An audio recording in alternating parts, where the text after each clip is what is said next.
pada hari ini. Alhamdulillah.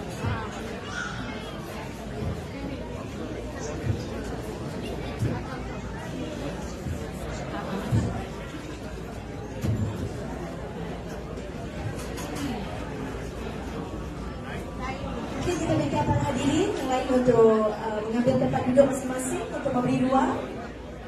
Terima kasih banyak-banyak Kak Lima sudi datang hari ini. Baik.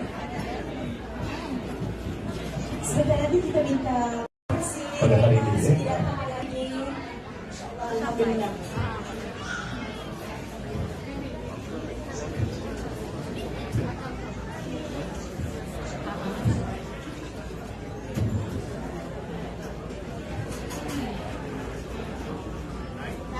Kita minta para hadirin yang lain untuk mengambil tempat duduk masing-masing untuk memberi ruang. Terima kasih banyak-banyak Kak Lima sudi datang hari ini.